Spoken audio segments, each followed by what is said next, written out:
Okay.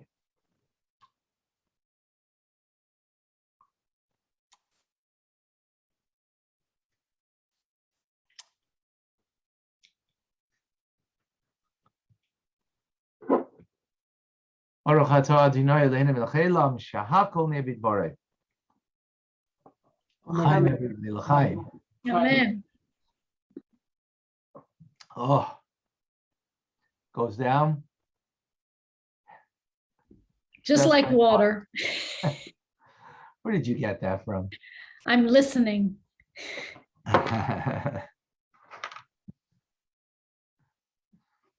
right. I've told the story before of the Tzemach Tzedek, where his attendant used to give him a glass of water before davening every morning. And one morning he comes and says, Rebbe, I made a mistake and I gave you a vodka instead of water. And he said, I was wondering why my prayers were so good today. So the miracle of the story is, what's the miracle of the story? What's the unusual point of the story? He didn't know the difference between vodka and water. In other words, for him, it went down the same way, right? How so? How did it go down the same way? How's that possible? Well, maybe today we'll learn a little about that. L'chaim, l'chaim. So we live in acrimonious times, unless you're, of course, coming to learn Tanya, coming to learn Torah. Then that's a different story. But the world at large is, you can't say getting along. Today, you can't have a conversation about, which side politically of the fence. If it's the other side, then there usually is not the capacity for people to really listen to another and to get along with political differences, not just political difference, COVID, vaccine, not vaccine, this, there's so many things that, there are those that, if you don't get vaccinated, you're killing the world. And if you do get vaccinated, you're killing yourself and the world. It's like, and it's difficult for people to come together. So now I don't know if we're going to have the answers for the entire world and how this will work, but Jewish teachings, of course, gives us answers to this in a timely way, of course. So with that in mind, as we are preparing for Rosh Hashanah, for a new year, which a new year means new blessings, which means new opportunities, new achievements that we need to make in our lives, to create in our lives, that we have the capacity for in our lives. And we need to be guided, as we are before Rosh Hashanah, in preparing appropriately for a new year. So where do we go for guidance? Of course, it's to the Torah. But specifically where we go is to the weekly Torah portion, as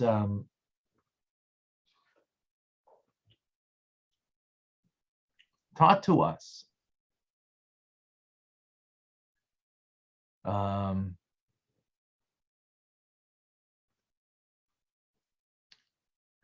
See in front of you? Yes. So, okay, good. So the Shloh HaKadosh wrote a book, Shnei Luchos Abris, a 17th century sage from born in Prague, served in different German communities. And the also in Prague. So he writes that the cycle of the annual festivals, whether biblical or rabbinic, as well as fast days, including the 9th of Av, are associated with the Torah portion that we chant on Shabbos closest to that day. So that means, as Rosh Hashanah will be literally a couple of days after this Shabbos and the reading of the Torah portion of this Shabbos, that means there is themes there, teachings there that will teach us about Rosh Hashanah. This week's Parsha is Nitzavim. And if we take a look at the very first few words of the Parsha, we already get an idea of the connection to Rosh Hashanah. So the very beginning, Atim Nitzavim, there's the word of the name of the Parsha, Atim Nitzavim Hayoim, you are standing, Hayoim, today, on this day, Kulchem Lifnei Hashem Elokechem, all of you together before God, your God, the leaders of your tribes, your elders, your officers, every man of Israel, your young children, your women, convert, who is within your camp, your woodcutters, and your water drawers. Okay. Now, this passage was said on the last day of Moshe Rabbeinu's life, gathering all Jewish people together. So, of course, there's a message there about Moshe Rabbeinu's last day that he needs to give over to the Jewish people. But it also contains in it not just what happened historically, that the fact that it's his last day, he's giving the leadership over to Yoshua, to Joshua, and the Jews will then, after his passing, enter into the land of Israel. But it also contains a message of Rosh Hashanah. After all, this is God's wisdom. God's wisdom is infinite. So it's not just a wisdom and a teachings that were apropos to what was going on that day, on his day of passing, but it needs to be apropos for all the generations to come. And all generations to come, Parshas Nitzavim will always be read before Rosh Hashanah. So Rabbi Aaron Karliner says that it is well known that whenever the Torah employs the phrase this day, Hayoim in Hebrew, it refers to Rosh Hashanah. On the Shabbos before Rosh Hashanah, we read, you are standing, Nitzavim, the name of the Parsha, Hayoim, on this day. That is to teach us that as we approach Rosh Hashanah, every person must stand before God. So there's many ways that we can understand this idea of standing before God. What does it mean? So the verse actually tells us, it delineates us. So there are many types of people that comprise a society. There's the leaders, there's the elders, there's the officers, there's the children, there's women, there's the converts, there are those that do menial labor. And each one of them stand all together before God. They stand all together before God. So how do we pull this off? What does it mean that we stand before God? So on a simple level, each one of us stands as who we are before Rosh Hashanah, and on Rosh Hashanah, we stand. It's a day of judgment. It's a day of renewal, as Rosh Hashanah is the beginning of the year, and each one of us stands in that manner. But if we're standing before God, that means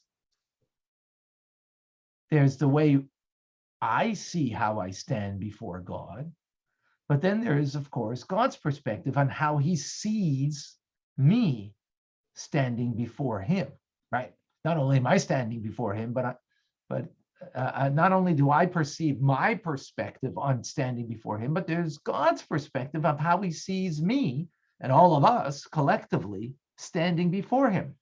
So the Medrash tells us, even though I appointed leaders, elders, and officers over you, you are all equal in my eyes, as the verse says.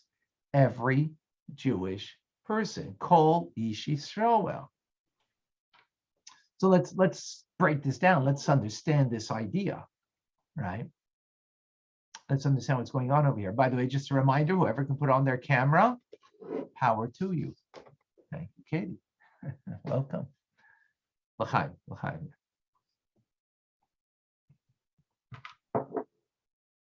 So, from a human perspective, let's understand for a moment. We're human, and we see things different, right? We see people different. We don't see everybody the same. We see them physically different.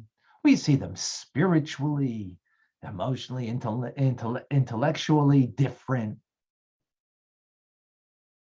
And sometimes those differences don't allow us to bridge the gap, don't allow us to connect to another individual. But what is God saying here from his perspective? That he sees us all equal.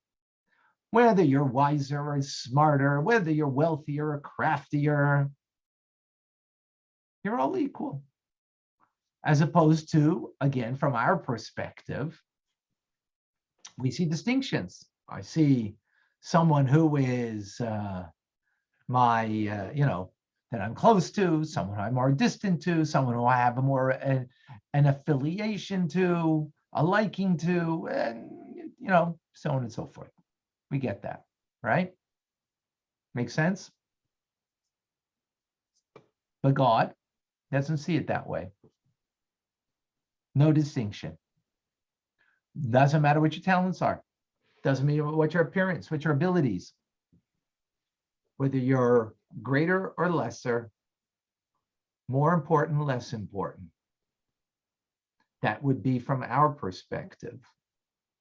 God sees that we are all equal before him. And this is the message for Rosh Hashanah. Now, why is it that God's perspective is so radically different than ours? If you all, maybe I should tell you not to, maybe I should tell you, you shouldn't put on your cameras. So that way, we'd all be the same. You'd all look the same. All be the same. When you put on your camera, so this one looks like this. One is smiling, one is laughing, one is maybe crying, one is in pain, whatever, So why is God's perspective so different than ours? Anybody?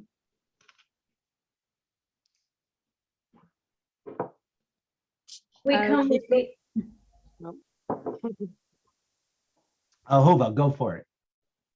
I was going to say, we come with the animal soul that he. Okay, good. Very good. Excellent. Who else was Yocheved? You wanted to say something? Is that you? No? Joel? Go ahead. Because I think God loves us unconditionally. Okay, excellent. Very good. Anybody else? Someone else spoke up before? Speak up again. Michael? There you go. Just what they said. God always sees us and knows what he created. For better or Excellent. worse. Very good.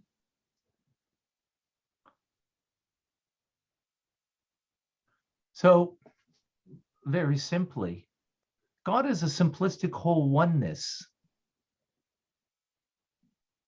That's what God is, right? It's not complicated. He's not a compound of things coming together. He's a simplistic whole oneness. And therefore, everything ultimately is a simplistic whole oneness that comes from him. However, he creates us not from the human condition as simplistic whole oneness. We are diverse. We are compounded. We have many different powers of the soul that we could choose to, use our wisdom. We could use our kindness, or we could use our gavura, right? God is simplistic whole oneness, so everything he will perceive is in a simplistic whole oneness way. But in the human condition, it's not that way. There's multiplicity, duality. Like you said, we have Yetzirah, so we've got two sides to us, so we're pulled in different directions. So we're going to see distinction. We're going to see duality in things, not God. Simplistic whole oneness. So therefore, he sees us all equally.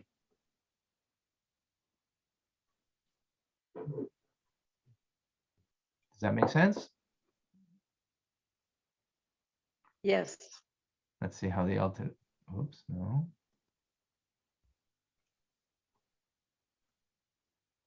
See it on the screen now? Yes. So the Alter Rebbe says, L'Kutei Torah, they gather from multi. I don't think that's the right word. Yeah, that's not a right word. No such word. Multiplicity. They gather from the multiplicity, a multiple world into which their mindsets had dipped. This one inclined this way and this one the other way, and they form instead a singular domain in keeping with the divine oneness. So God is a divine oneness. The world that he creates isn't. And therefore, he will see the world that way. We won't, naturally. Right? So then what behooves us then, as we're standing before God, is to try to see the world from God's perspective.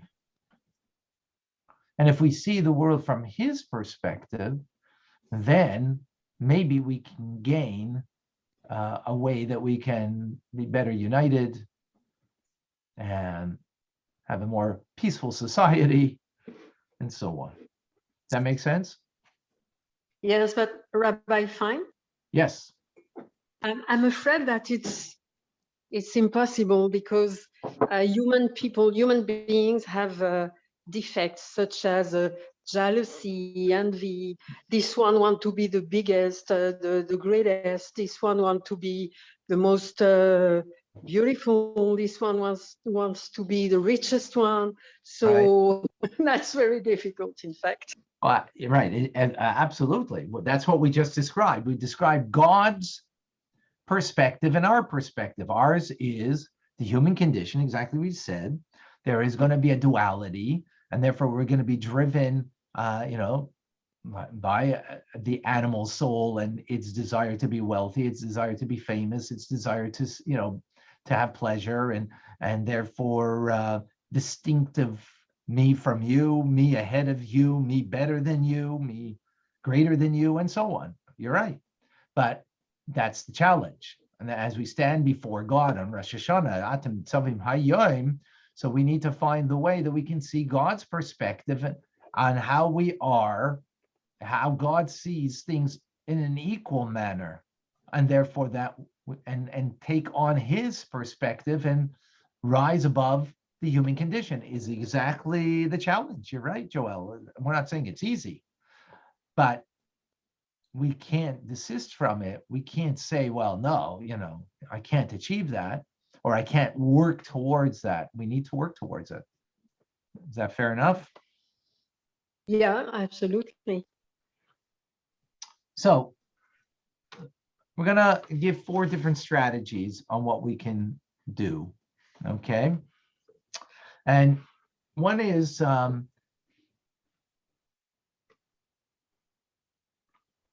concept of a ladder, a linear ladder.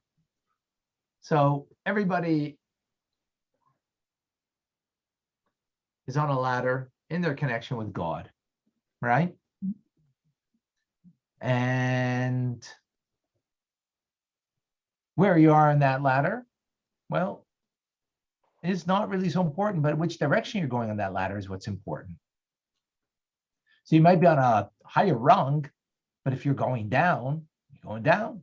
If you're on a lower rung, but you're moving up, well, you're moving up.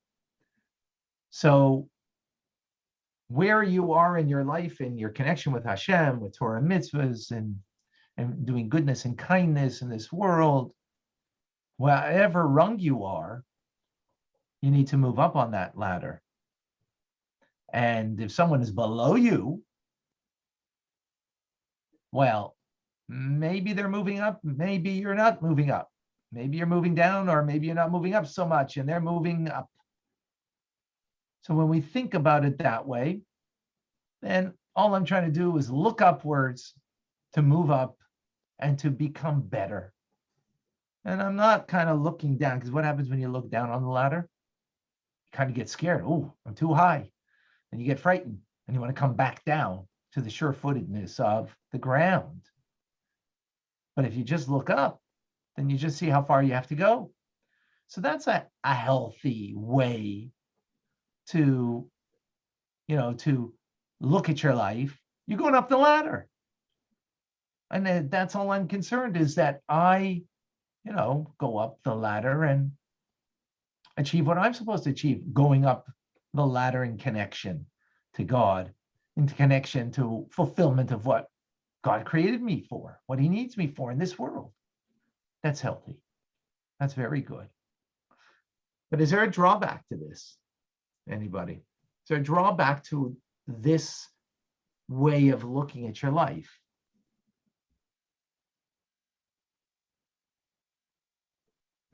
Anybody? The positive is, of course, that I am looking only how far I have to go on this ladder, right? It's actually a famous story with the Nitzavim-Pre.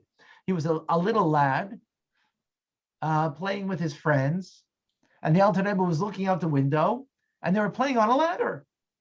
And all of his friends went up the ladder, halfway, 2/3, 3/4, and then came back down. Nitzavim-Pre went up all the way to the top of the ladder. So the Alter Rebbe called him, "What? How did you make it up to the top and your friends didn't?" They did. My friends, when they got too high, they looked down and they got frightened. So they went back down. When I went up, I only looked how far I need to go. So in life, that's what we need to do. How far do I need to go? Well, it's an endless ladder, so we're always looking up, seeing what more I could do, what more I could achieve, what more I need to be. Going up the ladder, that's amazing. That's beautiful. And that's healthy, because now I'm not looking at someone who's below on the ladder, because I'm not looking down at them. Because I'm just looking to what I need to fulfill in my life and to achieve what God needs from me. That's healthy. That's amazing. But there's something lacking in this. And what is that? Anybody?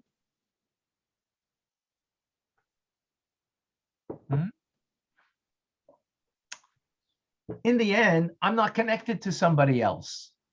I'm just achieving what I need to achieve in my life. Now, it might be I will engage with you because that's part of my life. But I'm engaged with you only in as much as that takes me up the ladder. That make sense? So let's go back to the metaphor of a ladder, but use it in a different way, that we can get this concept of a ladder and that how that actually connects us.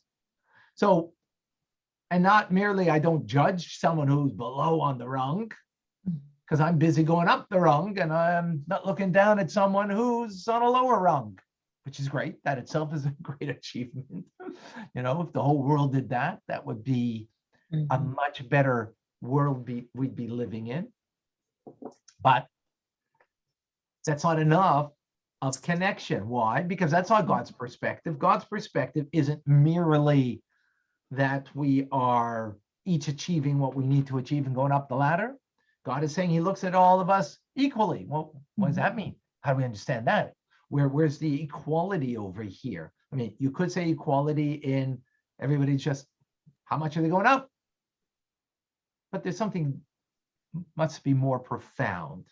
So let's take a look at Rabbi Aaron Karliner, and he gives us the following. I thought it was equal in the sense that everyone has, like, it's the same test. Like everyone's going up their own ladders. Doesn't matter what other people are doing on their ladders. Right. But I thought the equality was everyone's got their ladder. Yes, so that's absolutely. But that's equality of ladders. Equality of we all need to achieve something in our lives. But then that's not an equality of connecting us together. It's only in that we all need to, which I need to achieve in my life, what I need to achieve, you need to achieve in your life, and when you need to achieve. So we're all on our own ladder, and that's a great achievement that we should do that 100%. But it doesn't really connect us. It only connects us is that, well, it doesn't really connect us. Let's take it a little different now. Let's take it further. Okay, so the analogy was offered by my predecessor, the righteous, holy Rabbi Shlomo of Karlin. This is his son, Aaron Karliner, that says, a king wanted to reach a very high shelf, but did not have a tall enough ladder. What did he do? He instructed many people to stand one on each other's shoulders until the one on top reached the item.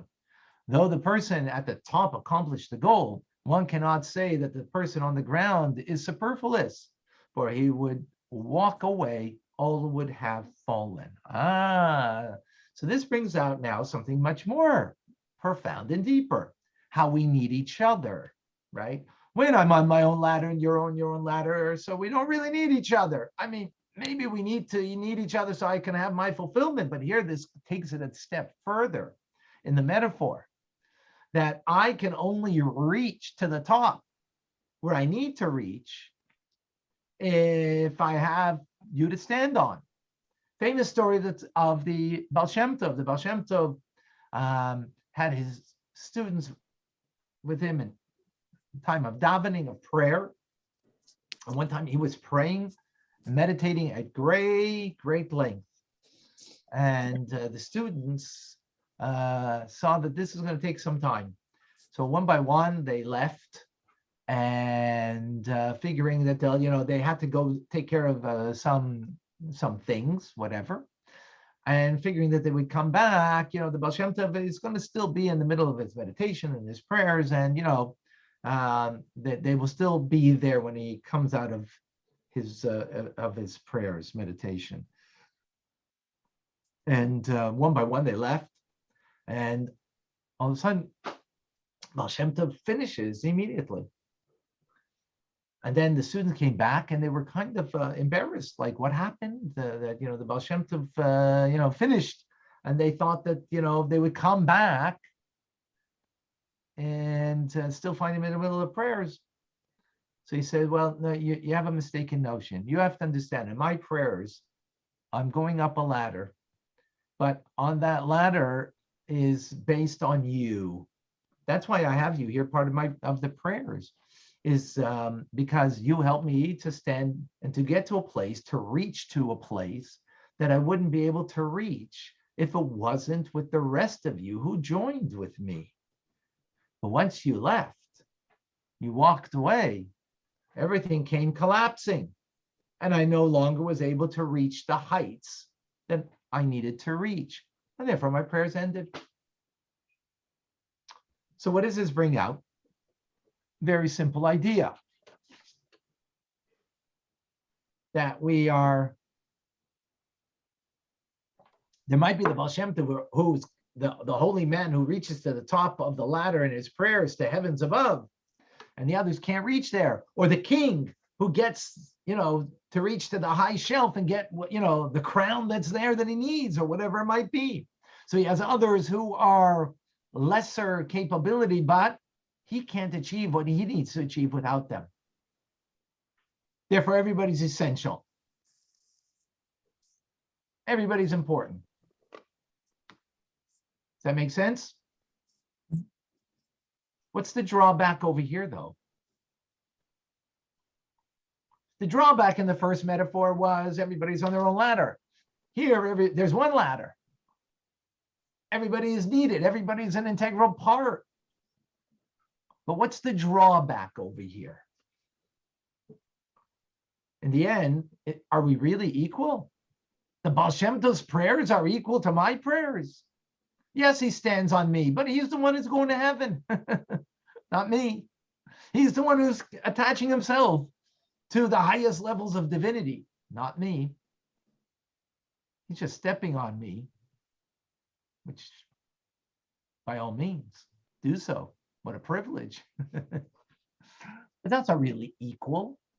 In the end, the king gets his crown and he has all the underlings, but in the end, he's the king.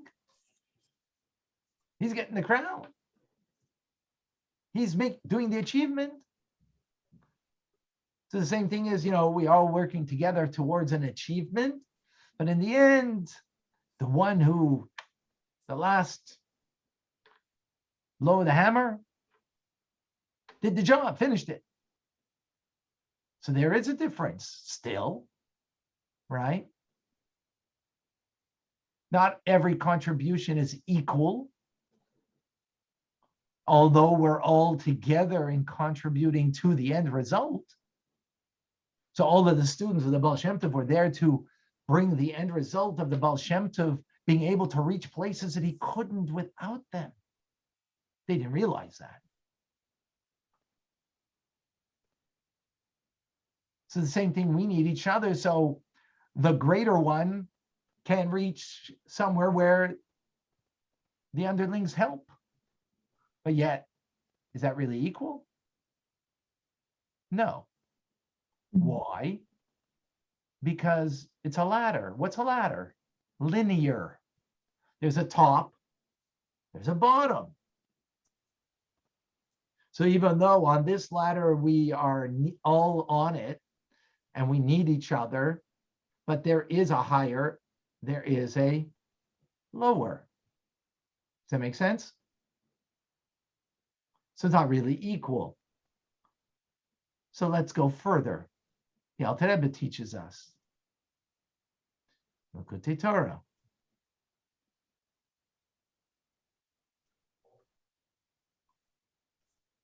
And he says there is a great principle in the realm of holiness that the end is wedged in the beginning, so that it has no beginning and no end. It is circular because it stems from God who envelops the entire world. When we abnegate our ego and are humble before our fellow to the point that no one is higher or lower than another, we become part of a sacred oneness that has no beginning and no end. Now we're getting somewhere. Where are we going? We're not going up a ladder anymore. We're shifting our perspective from linear to circular. A circle is all encompassing. All kinds are equidistant from the center of the circle. There's no beginning, there's no end. There's no one that's greater, no one that's lesser. So whether the person's wise or foolish, right? Whether the person is greatly capable or, a simpleton, everyone is equal. So whether it's in this circle as a professor or the janitor, all roles are equally important. So now we're getting more to a divine perspective of things, right? Where we stand before God, and as the Medrash said, that we're all equal.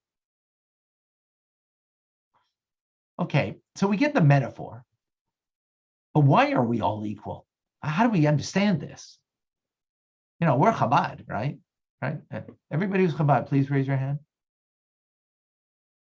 Hey, what's going on here? Raise your hand. You're all Chabad. Chabad means Chachma Bina V'das, wisdom, understanding, and knowledge, and that your adherence to trying to understand Hashem's teachings, devoted to it, period. even when we don't understand, beyond understanding ultimately, right? However, we want to understand. Okay, so we have a beautiful metaphor, but we need to understand the metaphor. We can't just give a metaphor and say, oh, that sounds lovely. I love it. We're all equal. That would be, excuse me. Okay, I won't use that term. You know it. But because the totem pole or the linear ladder, that we get, it makes sense. We understand how we need each other and how the Baal Shem Tov needed his students to be there when he was praying, meditating, to allow him to achieve greater heights. We get that. We get that when we're in a group together and how the group effort allows, maybe me, I'm the leader of the group, whatever it is, of a group of scientists that are working on, saving bringing the end to cancer or the end of pandemic, whatever it might be, right? So we get it, how, I couldn't achieve as this, Albert Einstein scientist, the great achievement if I didn't have everybody else working in a team. We get that. That makes sense. Okay, so I'm on top of the ladder and I was able to, because, Albert Einstein, after all, is the one who's going to make it happen, but he works with a team. But this circle idea, okay, it's beautiful. It sounds poetic, but how do you make sense from it? How are we all equal? Well, thank God we have the Alter Rebbe to help us. Otherwise, we might be here. So Alter Rebbe takes it a step further, gives us greater depth in this idea of what it means, circular idea, not linear, right? But circular, and takes it to to another level. And he says, by way of analogy, consider the human gestalt from head to foot. Though the feet are at the bottom and the head is at the top and is superior, right? Nevertheless, in at least one aspect, the feet are superior to the head. The head needs the feet to carry it to where it needs to go and to hold it upright. In addition, if there is an illness in the head, it can sometimes be corrected through the procedure performed on the foot, which means that in some respects, the head is nurtured by the foot and is incomplete without it. Similarly, our people are a singular, complete gestalt, the Jewish people. Even if we consider ourselves as a head compared to others, we are incomplete without them. If we seek it, we will find a deficiency within us that the others complete. Okay. So in the linear ladder, so each one, has their place. That's true, but there is greater, there is higher, and there is lower. But when we're speaking about now the limbs of the body, we're interconnected, which is a circular idea, and each one contributing to the other. So not only do the feet raise the position of the head, right, but it also contributes to the health of the head, as the Alter Rebbe said. In other words, a procedure to the foot can help heal the head, right? The head is in pain, but it might be because of the foot, and you would do the procedure there. So now the foot is contributing to a healthy body and to a healthy head. When the limb is weakened, one limb is weakened, all the limbs of the body have to work harder to compensate for the sick limb, which in turn weakens them all. Conversely, when the sick limb is healed, all the limbs grow stronger. So this tells us that all of the limbs not only position the head, but also complete the head. Yeah, this idea and a metaphor, of course, in in any team sport,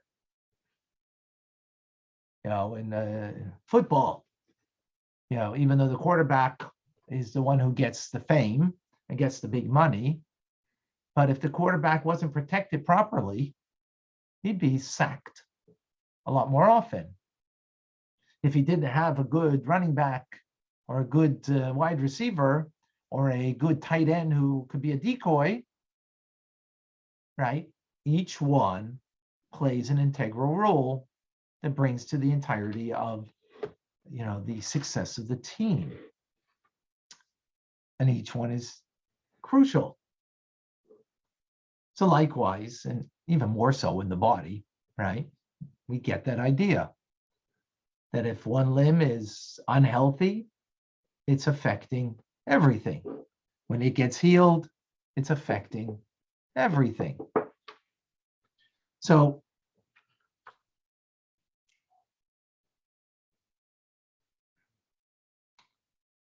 now that we're getting a little closer to the idea of God's perspective. From God's perspective, like the football team, everybody at the coach of the football team, right, sees everybody in an essential task that they perform. You're only as good as your weakest link. So it's essential to have all parts of the team excel. All the more so when it comes to the body, we're only as healthy as our weakest limb.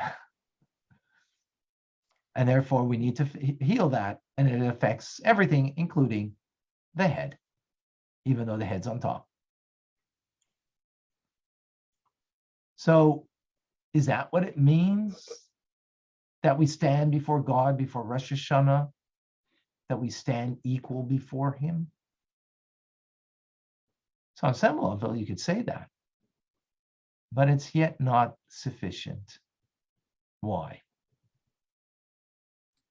Well, I have a question. On Rosh Hashanah, is it the Jewish people that are judged together, or is it every person as an individual? Both. Good question. Both.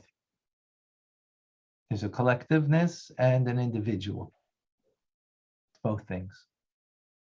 Actually, good. Well, let's come back to that, Katie. It's an excellent question. Excellent question. But I think when we come to the end, then we can better answer this question. But thank you for that excellent question. So my question, though, is, Katie, I'm asking a question and you're trying to do better than me? Just kidding. I'm just joking. Asking a better question? We'll get there. What was your question? My question is this what we're talking about, that we stand before God in a true equalness before God?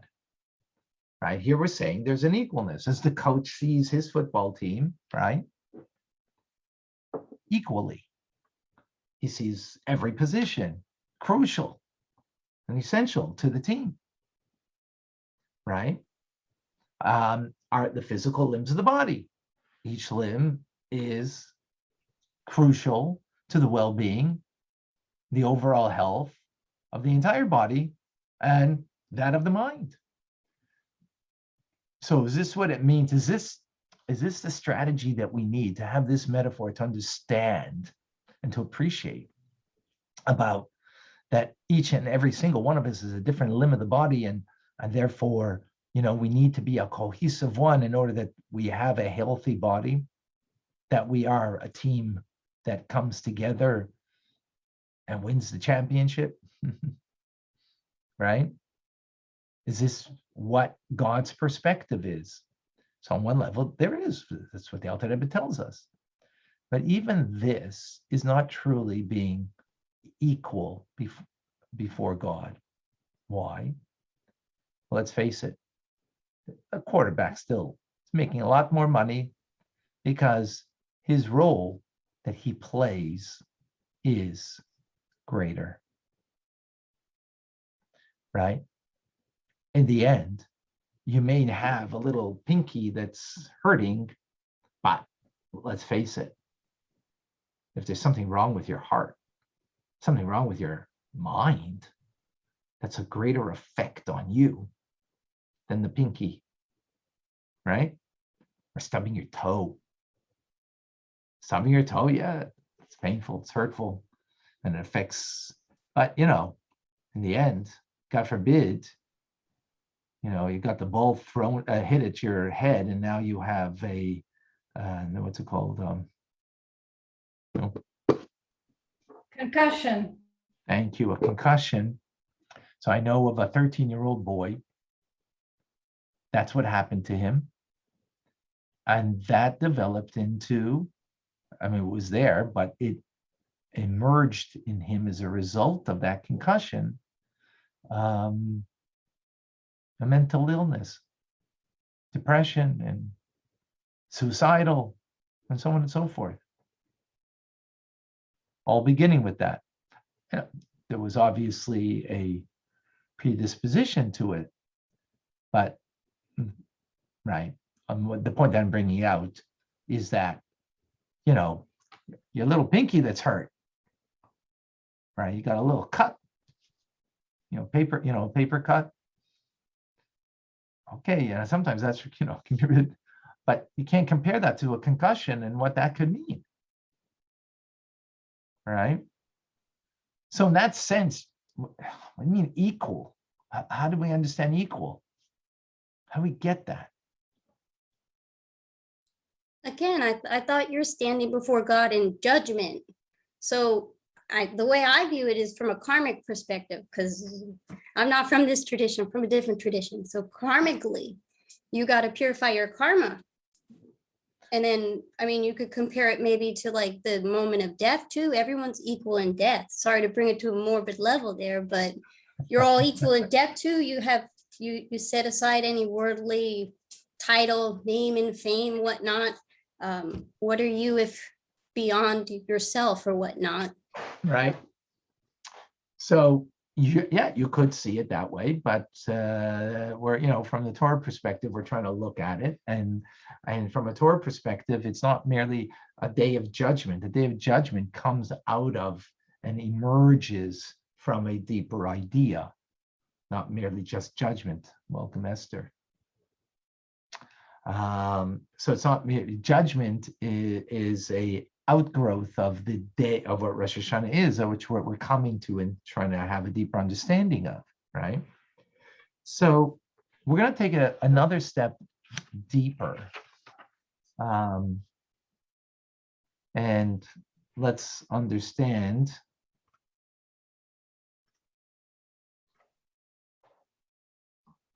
another step deeper, and that is as follows. The Jewish people are like a single body. A body is comprised of many limbs and arteries. Some are more important than others. The head and the heart are the seat of the wisdom, whereas the hands and the legs serve more basic needs. Similarly, with our people, each one of us is, is joined with others like a single body. Okay, so here's the key. This is similar to what we just said, but it's a different perspective on it. The perspective we had previously is about each limb comprising and being part of, an important element of the body. Each player on the team is an essential part of, the victory for the team. But here, the highest and the deepest and the most pervasive perspective on unity is that the Jewish people are like limbs of the same body. The focus isn't on the specific limb.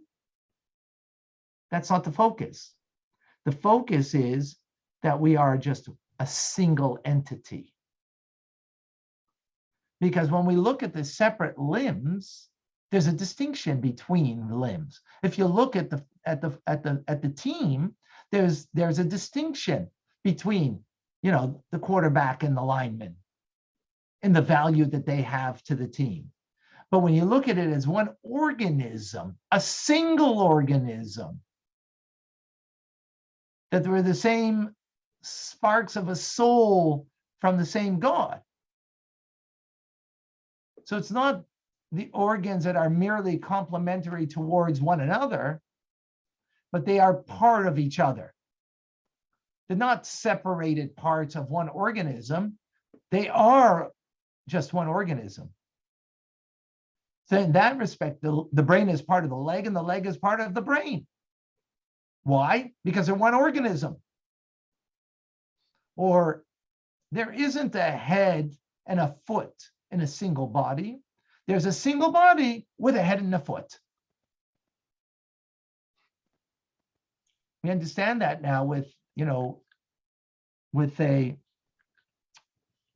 the DNA that is in the person that you can take from any part and from there develop any limb of the body. Because every limb of the body is really part of every other limb. So there's a subtle difference in what we're saying here, but a huge distinction. In this respect, the head never feels greater than the foot. The quarterback is always going to feel greater than the lineman. He's always going to be, out of humility, of course. Without my lineman, I would have been sacked. But in the end, he's making 5 times more money. He's 5 times more valuable.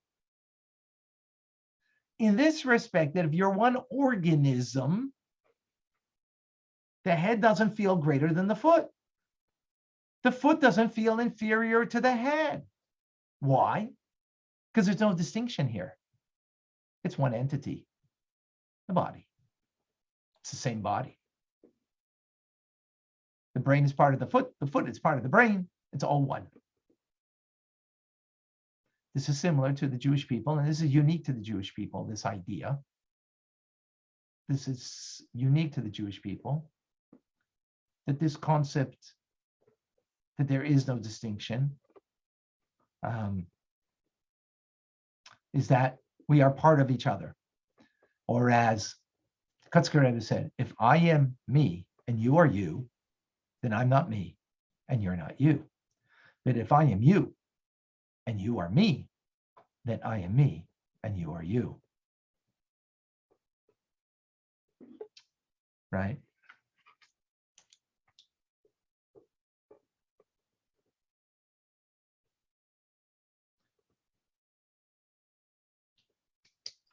If I don't sense that that there is you and me and you, and that we're really just one organism, then I'm always sensing me. The limb in me, my point in the circle where I am, my point on the ladder where I am, and my achievements that I need to achieve. And in all of these other respects, in the end, it becomes about me.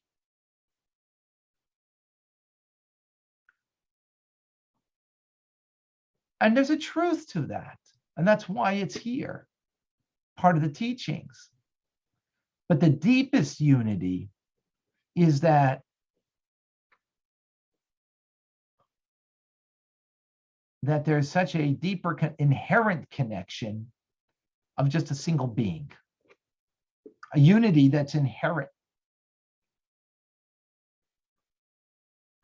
that we just are as one, period. One organism. Just as God is singular and simplistic and whole oneness, so are the Jewish people, simplistic whole oneness. Not I am merely, here to achieve what I need to achieve, and I need you to be part of my life so I can achieve what I need to achieve. That's not a whole oneness. There's a unity there, but not a true unity. Not a singular, there isn't singularity. It's pluralistic. But when we stand before God, kulchem, you're all standing before God. From God's perspective, this is the view. So what does that mean? How do we translate that? So let's translate. On the ladder means a ladder of achievement,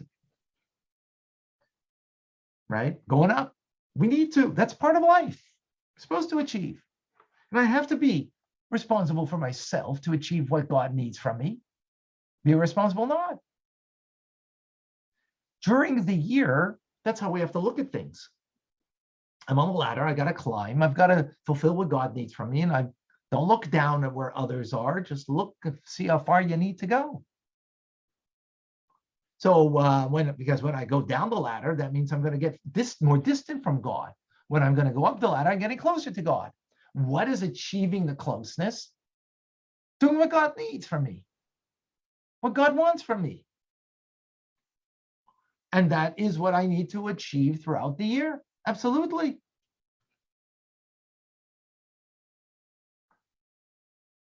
But Rosh Hashanah comes to a different point.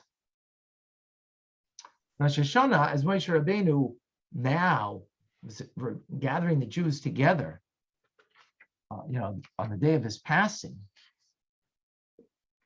he's making a covenant with the Jewish people that we are inherently one, and therefore, no matter whatever happens, we transcend the bond that connects us to God through Torah and mitzvahs. During the year, the bond that connects us is the ladder of Torah and mitzvahs that connects us to God. That's linear, going up and down the ladder. Sometimes we take 3 steps up, sometimes we take a step down, right? That's based on our behavior. Rosh Hashanah, the relationship is circular. Right? I mean, the truth is it's always circular, but that's what's the emphasis is on Rosh Hashanah. It's always linear, it's always circular. The question is, what's the more of the emphasis? It is circular, meaning that God embraces us, transcending Torah and mitzvahs, not because I have fulfilled all these mitzvahs. In preparation for Rosh Hashanah, I do that. But the deepest preparation before Rosh Hashanah is understanding the circular relationship, that we're all equidistant in our connection to God. We're all equally connected from God's perspective because we are one organism of a people.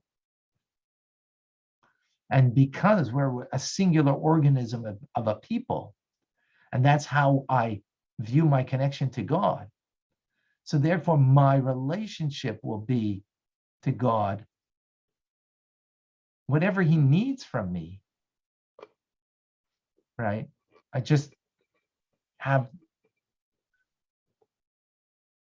transcend my needs to fulfill what I need to fulfill in order to fulfill that which he needs from me. And then likewise, I can have that organic, unique unity and oneness with everyone else of the Jewish people. And that is the preparation, is sensing that whether I'm the one who achieves or you achieve, you did the mitzvah or I did the mitzvah. I think I told this story over previously, not long ago. The Rebbe was a little boy. He was, I don't know how old he was, if he was 8 years old or whatever, I don't know. And he was with the family, and they were playing in the park, in the field, and he was, it was a summer day, schwitzing, playing. And he had this like big, I don't know, it was a big yarmulke, I'm not exactly certain, but so there was some elder Jew who said, you're sweating so much. Why don't you take off the hat, the yarmulke that you're wearing? It's just overbearing, And no. And then he says no, and play some more. And finally he says to the elder Jew says to him, take off that, take off the, you can't sweat like that when you're playing. It's too much. He says, no, it's a sin. I have to have a head covering. He says, no, so the sin will be on me. I'll take it on me. So there was an 8-year-old boy says, what's the difference if it's on you or me? What's the difference? In other words, when it comes to the sin, what's the difference if it's I sinned or you sinned? The disconnect is disconnect. Same thing when it comes to the mitzvah. What's the difference if I did it or you did the mitzvah? That I'm the one who got on top of the ladder and I got the crown, I got the mitzvah, I got the achievement. What's the difference if it's me or that you did it? Now, of course, what we're obliged to do, we're obliged to do. But the notion over here is that what's important over here is that whatever needs to be accomplished for God is accomplished, whether it's me doing it, you doing it, that it needs to get accomplished. Because I feel the connection to you in such a way that I am just as happy that it's through you. And I won't get the credit, I won't get the fame for it, I won't get the good feeling that I achieved the good thing, the mitzvah. That's all about me. That's linear. Higher, lower. Circle is that we can come to a place of that we're one organism. And this is a very lofty, imagine you're just as happy, like as a rabbi, running a Chabad house, imagine, someone gave me a donation of $100,000. I got to tell you, we could use it. I'd be really happy. This level is saying that if another Chabad house got it from the guy that maybe I thought that it was going to give it to me, but I gave it to him, I'm just as happy. Because it's not about me.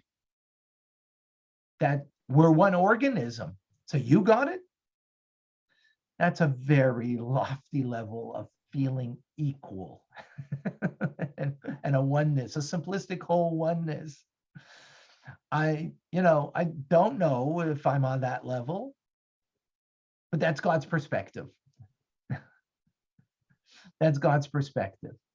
In other words, that doesn't mean I'm not trying to achieve to that person to give the, because I got to do what I've got to do to try to achieve what is needed for me to achieve, right? Fine. But in the end fact that the other person got the donation, not me, and I'm going to be thrilled, you're really sensing you're one with your people.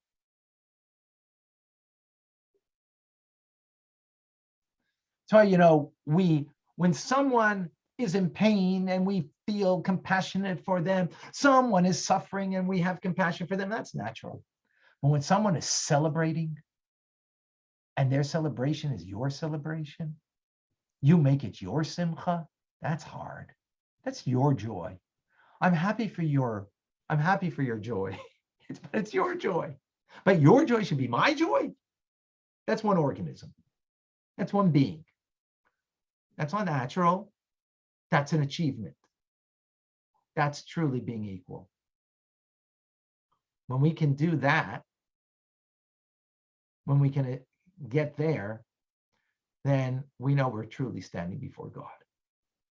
and we truly have that oneness from God's perspective.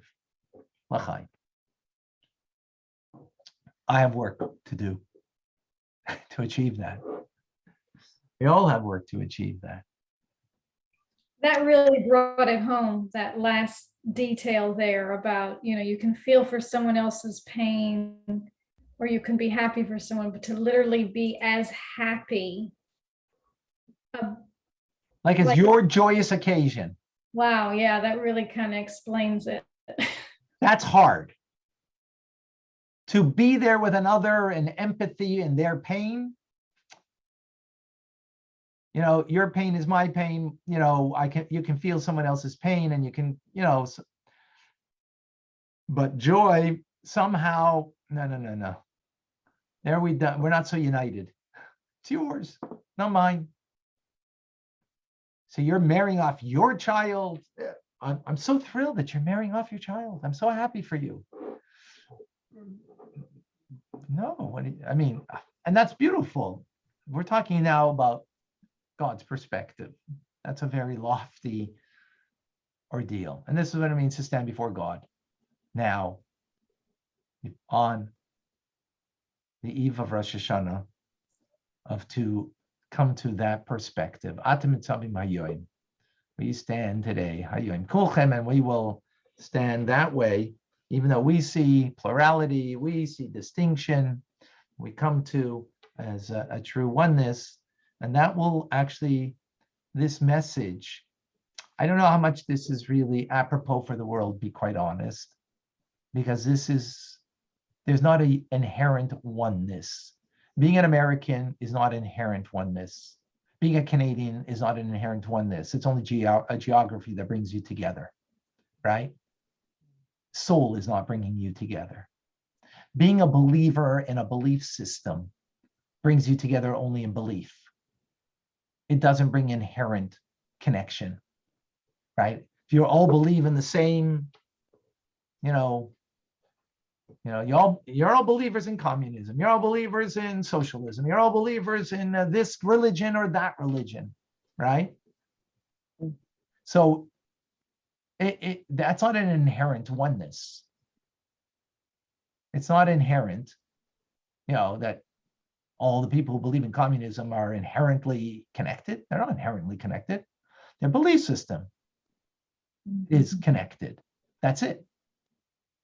Their political belief system also, just in politics maybe, or how to run a society, but not in everything necessarily. But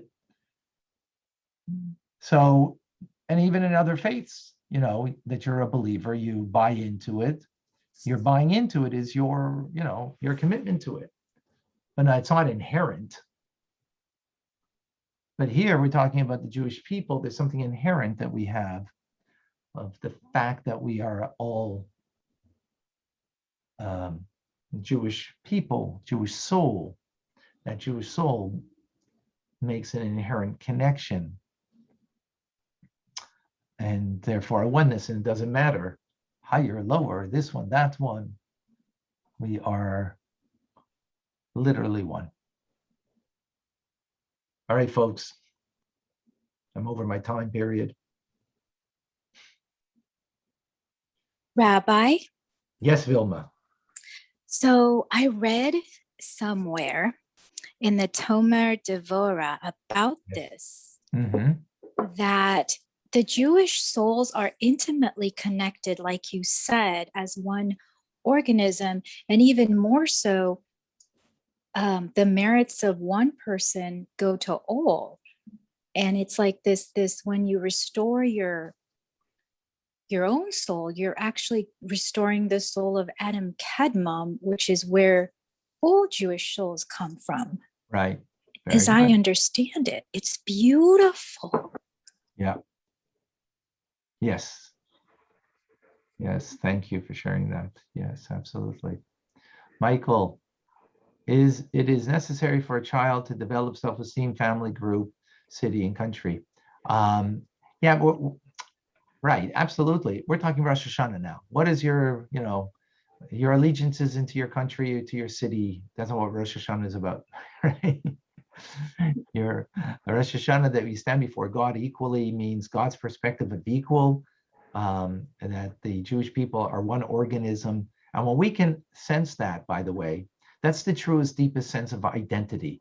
We live in a world today that is lacking real identity, right? And because they're lacking true sense of identity, that's why they don't have proper self-esteem. If you have a proper sense of identity, then you can develop proper self-esteem based on your identity. So for a Jew, when they really feel that they are part of something greater than themselves, they're part of this whole oneness of an organism, of the body of the Jewish people, and they really feel that they are a part of that, that is where your self-esteem comes from. It doesn't come from, I'm the quarterback of the high school football team, right? Well, maybe today I am, but tomorrow I might have a broken arm, and therefore no one's a fan of mine anymore, right? Or God forbid, whatever the case is. It cannot come from something that is extraneous or is superficial of me. It has to come from a deeper place. So when we do have that, right, that true sense of identity. So for a Jew, we get it.